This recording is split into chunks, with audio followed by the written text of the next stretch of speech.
Hello everyone, welcome back to my channel. How are you doing? Fine. Yeah guys, I'm back after a long time. I know it has been many years since I have posted any video related to any topic and there wasn't really any logical reason for that.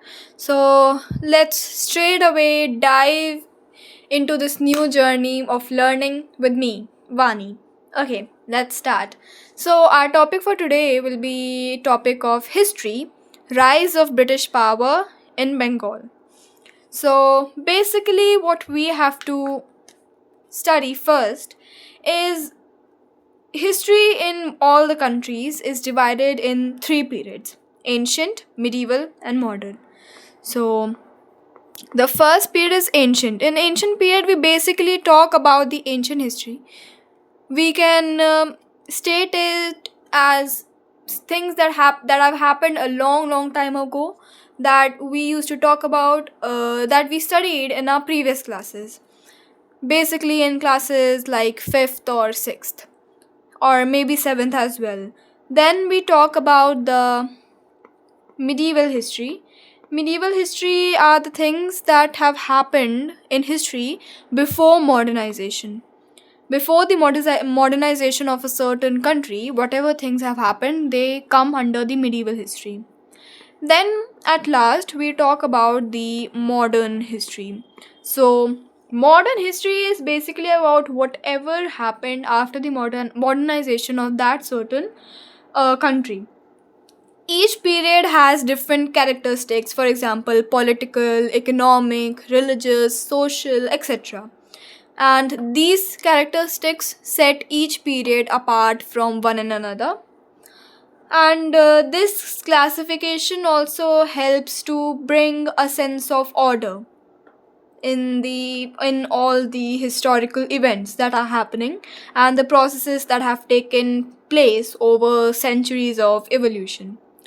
It helps us to keep the past into perspective. We keep the past into perspective. Yeah, so we keep the past into perspective. Now this helps us to understand the turning points in history in a better way. For example, suppose if there are certain things that happen in the medieval history, for example, we can take the social norms that happen in the medieval history and how people perform certain activities in the medieval area. If we keep this thing into perspective, we'll know how things have changed during this period of time. How things have changed, how the social norms have changed in this period of time from medieval to modern history. So that's why these periods, studying about all these three periods, are very important when we talk about history. That's why history is actually a very important subject to study. Now, we talk about a period of transition.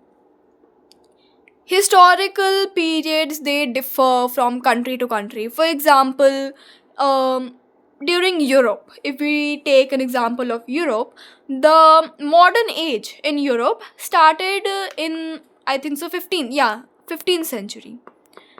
15th century was the modernization of Europe. And but if we talk about India, in India, the modernization, the modern age started in the 18th century. So that's why many things were introduced from Europe in India when the modern age started in India. Basically, it started because many industrialization took place, industries were built, and the the villages were being urbanized. So, because of that, the modern age started in India in 18th century. Modern age.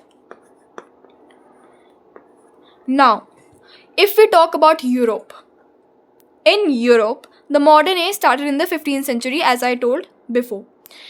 Major turning point, like major characteristic features of a modern age, if we talk about, are first of all, number one, the main thing is urbanization. When I say urbanization, I talk about how villages get transformed into cities, into small cities, then gradually big cities because of industrialization. Industrialization means that industrialization. Yes. So basically, I mean that many industries are built in certain villages. For example, first industry was built in a certain village. So that village, people from other villages will come to that particular village for, of course, for jobs. People will come to that village for acquiring different jobs, to work there so that they can earn money. That is why population in those certain cities where the industries are being built increases, which leads to urbanization.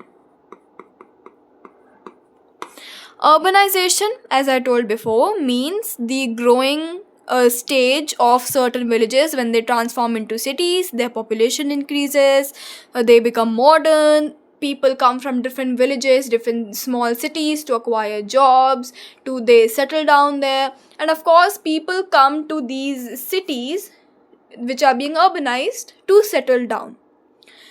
Now, other things are technological advancement. We can say technology gets advanced in these cities. We get civil liberties and etc. and all those things. Now, in Europe, industries were built way before India. That is in the 15th century. So many industries were being built. People used raw material from other countries, basically from the eastern countries. They used raw materials to transform them into goods which we can use, and they used to sell it in their markets, of course. So due to this, Europe had its modern age in the 15th century.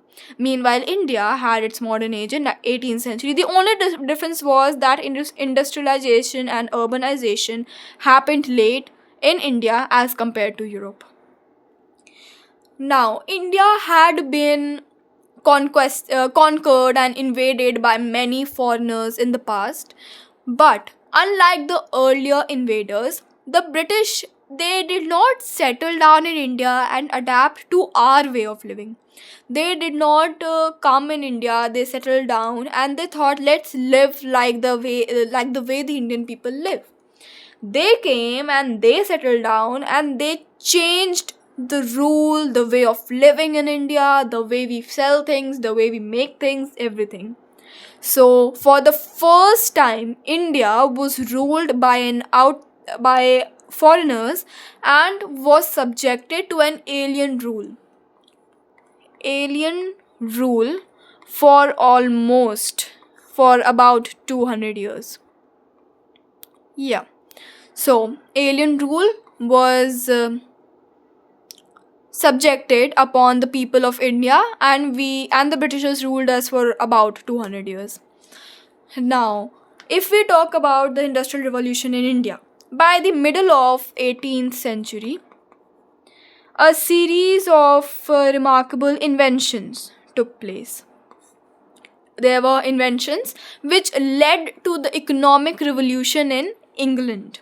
I'm not talking about India over here. I'm talking about England. Due to these inventions, the economic revolution means how people of England started earning more money because of these revolution. So due to all these things, industrial revolution took place in England in the 18th century, and of course other countries around it as well. Now, due to this production, because of this, the rapid industrial growth in England took place. Now, it made it a superpower which set out to colonize territories across the world, including India. Now, due to all the industrial revolution, the England started gaining more and more power. As it started gaining more and more power, it started to colonize other countries, sorry, other territories. This will be an E here. Yeah, other territories, other countries, and as it started to colonize them, it also included our country, which is India. Right.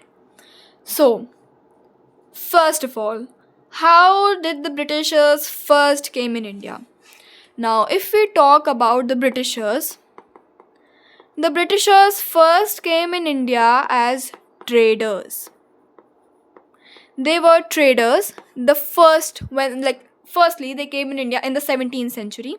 Yeah, so I will write here 17th, which means in the 17th century the Britishers came in India as traders. They came here. Now by the middle of 19th century, Britishers succeeded in eliminating all their rivals which were established in India. So they wanted to gain monopoly. Why did they eliminate their rivals? The reason was that they wanted monopoly. Monopoly was the main reason why the Britishers eliminated their rivals, and they started taking India very seriously in their trading business. What happened? Britishers were not alone. Britishers were not alone when they came in India. There were more people who were actually here before them. Portuguese were the Portuguese, Dutch, Danes, French, and then of course the Britishers. Now, these were the people who came in India, and they all wanted one thing. They all wanted one thing, that was monopoly. Monopoly was the main thing that all of them wanted in India. Now, what basically does monopoly mean? Now, suppose I have 5 chocolates and I have 5 children. I will give one chocolate to each children. When I will be distributing my chocolates, I will give one chocolate to each children. So one child will get one chocolate. But suppose if I have 5 chocolates and I have just one child, I will give all of my 5 chocolates to that one child. So it's that child's profit. Right? So that's basically what monopoly means. Means that in India, when we talk about trade, if India is trading their goods, the goods will be distributed between Portuguese, Dutch, Danes, French, and the Britishers. So each set of people will get little amount of good from India. But if Britishers succeed in eliminating all the other foes, all the goods will reach the Britishers only. This means Britishers will have profit. That's why they wanted to eliminate all of their enemies, which are these foes, from India. Now, Dutch and Danes were not actually really present in India for a long time. They were eliminated very easily by the Britishers, French, Portuguese, and everything. Even the Portuguese, their main factories and everything were in Goa, so they were also eliminated. The left ones were the French and the Britishers. These two were the most strongest rivals in India. When we talk about monopoly, these two were the rivals, and they both wanted monopoly. So yeah, it was a very big rivalry between them, and they even had wars, which I'm going to tell you about. I'm going to tell you about those wars afterwards. Now these two had their companies. The Britishers had the English East India Company. The English East India Company. And the French had the French East India Company. The French East India Company. Right. So the Britishers had the English East India Company and the French had the French East India Company. So it was basically, as I told you, they both wanted monopoly. I'll tell you about both the companies first. Now, let's first talk about the English East India Company. If we talk about the English East India Company, let me tell you, it was established in 1600 CE. It was established in 1600 CE and it was known as the English East India Company. Now it was established by merchants. It was established by a group of British merchants, and they had been given a right by Elizabeth I. Queen Elizabeth I. She was the Queen of England at that time. She gave them the right to trade. Right to trade with the East. With the East. So, Elizabeth I had given them the right to trade with the East countries. Let me repeat it. Established in 1600 CE by a group of merchants, and most importantly, it was a private company. It was not a government company, it was a private company. Now, the company made enormous profits. It used to just buy the Eastern goods, okay, and they used to sell them at higher prices in the European market. So they basically earned their goods by buying them from the Eastern markets and selling them at higher prices in the European market. So they had a lot of profit, and because Elizabeth I was the one to grant them the right to trade, she used to get a share of the company's profit. Now, English East India Company. Now, if we'll talk about the Indian and everything afterwards. Now, let's talk about the French East India Company. How they came in India, we're going to talk about that in the next video. Let's talk about the French East India Company. French East India Company was established in 1664 CE, and it was established by the government. It was established by the government, so it was basically a government company. Simple. And there is not a lot of information about the French East India Company. If we talk about more like, because of course there was no one to give them the right to trade, because they are not a private company, they are a government company. Now, they also came in India, just like the British East India Company. They too came in India after a period of time. I can tell you which year. They came in India, and their headquarters were based in Pondicherry. So their headquarters in India were based in Pondicherry. Pondicherry now is known as Puducherry. I hope you all know that. So their headquarters were based in Pondicherry. Now that's it for today's video. Tomorrow, the next video. In the next video, we're gonna learn about how these companies came in India. How did they establish their industries, their factories in India, and of course their rivalry. Because of course they're gonna fight each other because they both want monopoly. So we're gonna talk about that in our next video. We're gonna talk about the Carnatic Wars that they fought in India. Basically, there were 3 Carnatic Wars that they fought. I'm gonna tell you in more detail about those wars in our next video. So that's it for today. I hope you guys enjoyed watching this video. I'm gonna do better in my next video, and again, I'm really sorry for I was just lost for these years. So bye guys. I hope you all learned something new, and I will ensure that you guys learn even more in my upcoming videos. Bye guys.